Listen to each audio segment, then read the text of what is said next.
नमस्कार दोस्तों, देश विदेश की टॉप खबरें लेकर हाजिर हैं। दिल्ली एनसीआर में दम घोंट रही हवा। कई इलाकों में AQI 450 के पार, डॉक्टर्स की ये सलाह जरूर मानिए। फोर्टिस एस्कॉर्ट्स हार्ट इंस्टीट्यूट के डॉक्टर अतुल माथुर ने वायु प्रदूषण से बचाव के लिए सलाह दी है। वायु प्रदूषण में नाइट्रोजन ऑक्साइड गैसें हैं जो धमनियों में सूजन और स्वास्थ्य जोखिम बढ़ाते हैं। CPCB के अनुसार दिल्ली, नोएडा और ग्रेटर नोएडा में वायु गुणवत्ता सूचकांक गंभीर स्तर पर है। दिल्ली सरकार ने बढ़ते प्रदूषण के कारण ग्रैब 4 लागू कर लोगों को सुरक्षा उपाय अपनाने की सलाह दी है। नोएडा, गुरुग्राम और बहादुरगढ़ में भी वायु प्रदूषण खतरनाक स्तर पर पहुंच चुका है, जो स्वास्थ्य के लिए जोखिम है। सिडनी के बॉन्डी बीच पर हनुक्का त्योहार के दौरान गोलीबारी की घटना हुई, जिसमें 10 लोगों की मौत हो गई। हमला हनुक्का बायदसी कार्यक्रम के समय हुआ, जिसमें सैकड़ों यहूदी परिवार शामिल थे और अफरा तफरी मच गई।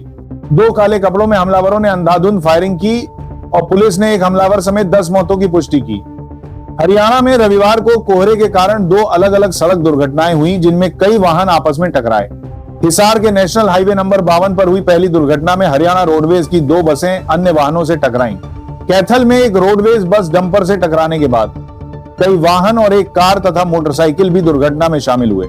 मध्य प्रदेश में लाडली बहना योजना को लेकर विजय शाह के बयान पर विवाद, मंत्री ने दी सफाई। लाडली बहना योजना के हितग्राहियों की जांच को लेकर कैबिनेट मंत्री विजय शाह के बयान पर विवाद उत्पन्न हुआ। विजय शाह ने कहा था कि आने वाली हितग्राहियों की सहायता राशि में बढ़ोतरी की जाएगी, अन्यथा जांच लंबित रहेगी। विवाद के बाद मंत्री विजय शाह ने बयान का खंडन करते हुए महिला सशक्तिकरण के प्रयासों की बात कही। पंजाब में जिला परिषद और पंचायत समिति के चुनाव में दोपहर 12 बजे तक लगभग 19% मतदान हुआ है। राज्य के 22 जिला परिषदों के 347 जोन और 153 पंचायत समितियों के 2838 जोन में मतदान चल रहा है। लगभग 9000 से अधिक उम्मीदवार चुनाव मैदान में हैं और कुल 1,36,00,000 मतदाता मतदान के लिए पात्र हैं। तरन तारण के काजीकोट गांव में आम आदमी पार्टी और शिरोमणि अकाली दल के कार्यकर्ता आमने सामने आ गए और एक दूसरे पर पत्थर फेंके। फिरोजपुर के बेतु कदीम गांव में भी 2 गुटों ने एक दूसरे पर पत्थर फेंके। महाराष्ट्र के वसई में 2007 में 5 साल की बच्ची के अपहरण, बलात्कार और हत्या का मामला दर्ज हुआ था। आरोपी नंदनलाल उर्फ नंदू विश्वकर्मा ने चॉकलेट का लालच देकर बच्ची का अपहरण किया और उसकी हत्या की। क्राइम डिटेक्शन यूनिट 2 ने गुप्त सूचना के आधार पर नंदलाल को उत्तर प्रदेश के सिद्धार्थनगर से गिरफ्तार किया। पहली बार पाकिस्तान में शुरू हुई संस्कृत की पढ़ाई। गीता और महाभारत का कोर्स भी जल्द। पाकिस्तान के पंजाब प्रांत के 2 विश्वविद्यालयों ने संस्कृत में 3 महीने का लघु पाठ्यक्रम शुरू किया है। पाठ्यक्रम का उद्देश्य शास्त्रीय भाषा का बुनियादी ज्ञान प्रदान करना और भविष्य में गीता व महाभारत पढ़ाना है। लाहौर विश्वविद्यालय ऑफ मैनेजमेंट साइंसेज ने संस्कृत के प्राथमिक स्तर के पाठ्यक्रम की शुरुआत की है। राष्ट्रपति द्रौपदी मुर्मू सोमवार को पूर्व IAS राजकुमार गोयल को मुख्य सूचना आयुक्त पद की शपथ दिलाएंगी। प्रधानमंत्री मोदी की अध्यक्षता वाली समिति ने राजकुमार गोयल को CC और 8 सूचना आयुक्तों की भी सिफारिश की है।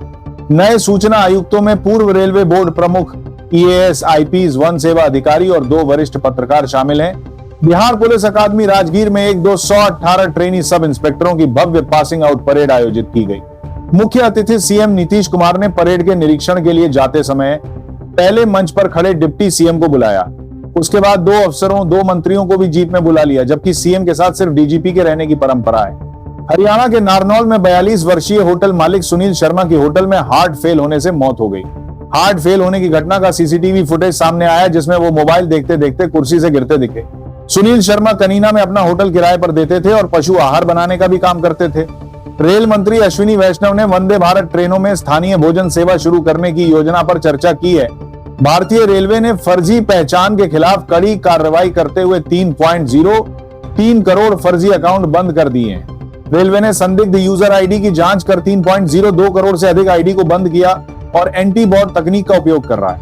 केंद्रीय वित्त राज्य मंत्री पंकज चौधरी UP BJP के प्रदेश अध्यक्ष चुन लिए गए हैं। CM योगी ने पंकज चौधरी को बधाई देते हुए संगठन और सरकार को PM की मंशा के अनुरूप आगे बढ़ाने का संकल्प लिया। इस मौके पर योगी ने सपा पर निशाना साधते हुए विरोधी के पास ताकत नहीं है, लेकिन उनके छल का जवाब देना होगा।